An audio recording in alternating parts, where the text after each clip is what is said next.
السلام علیکم۔ آج کی کہانی جھوٹا انصاف کی کہانی۔ جھوٹا انصاف کی کہانی دل کو چھوتی ہے۔ یہ قصہ ایک شہر سے شروع ہوتا ہے جہاں لوگ بظاہر بہت مہذب تھے مگر اندر سے سچائی کمزور ہو چکی تھی۔ اس شہر میں ایک شخص رہتا تھا، اس کا نام نعیم تھا۔ نعیم سادہ ایماندار انسان تھا۔ وہ اپنی محنت سے روزی کماتا تھا، کسی کا حق ماننا سے گوارا نہ تھا۔ لوگ اس کی سچائی کی مثال دیتے تھے مگر ہر کوئی جیسا نہیں تھا۔ شہر میں کچھ طاقتور لوگ بھی تھے جو اپنے فائدے کے لیے جھوٹ بولتے اور دوسروں کو نقصان پہنچاتے رہتے تھے۔ ایک دن عجیب واقعہ پیش آیا۔ نعیم پہ جھوٹا الزام لگا دیا گیا کہ اس نے کسی کا قیمتی سامان لیا ہے، حالانکہ وہ اس بات سے بے خبر تھا۔ وہ حیران و پریشان ہو گیا تھا۔ فوراً اس نے اپنی صفائی پیش کرنے کی کوشش کی مگر کسی نے اس کی بات نہ سنی۔ معاملہ عدالت تک پہنچا۔ آخرکار جب انصاف ملنے کی امید ہوئی تو نعیم کو یقین تھا سچ یقین جیتے گا، مگر حالات اس کے خلاف ہوتے چلے گئے۔ جھوٹے گواہ پیش کیے گئے، وہاں انہوں نے سچ کو مکمل چھپا دیا۔ نعیم کی آواز دب کر رہ گئی۔ جج نے ثبوتوں کو دیکھ کر فیصلہ دیا۔ بظاہر درست مگر حقیقت میں غلط، نعیم کو قصوروار قرار دے دیا گیا۔ یہ سن کر دل اس کا ٹوٹ گیا۔ اس نے سوچا انصاف کہاں کھو گیا؟ کیا سچ کی کوئی قیمت نہیں؟ یہ سوال اسے اندر سے توڑنے لگا۔ شہر کے لوگ بھی خاموش رہے، کسی نے سچ کے لیے آواز نہ اٹھائی۔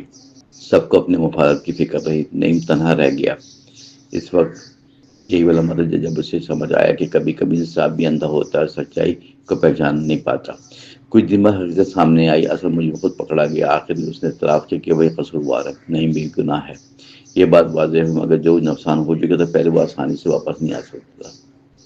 اس کی عزت کو جھٹکا لگا تھا۔ عدالت نے اپنی غلطی کو تسلیم کیا، نعیم کو رہا کر دیا گیا۔ فوراً لوگوں نے اسے معافی مانگی مگر اس کے دل میں زخم باقی تھا۔ وہ پہلے جیسا خوش انسان نہ تھا۔ اس نے دنیا کو نئے انداز سے دیکھا، سچ کی قدر کو سمجھا۔ اس واقعے نے شہر کو بدل دیا۔ لوگوں نے اپنی غلطی پر غور کیا۔ انہوں نے فیصلہ کیا آئندہ کبھی کسی بے گناہ پر الزام نہیں لگائیں گے اور سچ کا ساتھ ہمیشہ دیں گے۔ یہ عہد شہر والوں نے مل کر کیا تاکہ ایسا ظلم دوبارہ نہ ہو۔ نعیم نے بھی اپنی زندگی سنبھالی۔ وہ پھر سے محنت میں لگ گیا مگر اب وہ زیادہ محتاط ہو چکا تھا۔ وہ لوگوں پر جلدی اعتماد نہ کرتا تھا۔ اس نے سیکھ لیا کہ دنیا میں سچ ہمیشہ فوراً جیت نہیں پاتا کبھی، مگر آخرکار سامنے آ جاتا ہے۔ یہ کہانی ہمیں سبق دیتی ہے کہ جھوٹا انصاف سب سے بڑا ظلم ہے۔ اگر ہم خاموش رہیں گے تو برائی بڑھے گی۔ سچ کے لیے آواز اٹھانا ضروری ہے، ورنہ کسی بھی وقت کوئی بے گناہ ایسے حالات کا شکار ہو سکتا ہے۔ یہ ذمہ داری ہم پر عائد ہوتی ہے۔ آخر میں یہی پیغام دیا جاتا ہے کہ سچائی کا ساتھ کبھی نہ چھوڑو، چاہے حالات کتنے ہی مشکل کی نہ، کیونکہ وقتی شکست کے باوجود بھی سچ ہمیشہ اپنی جگہ قائم رہتا ہے اور ایک دن ضرور سامنے آتا ہے۔ یہی اصل انصاف کی پہچان ہوتی ہے۔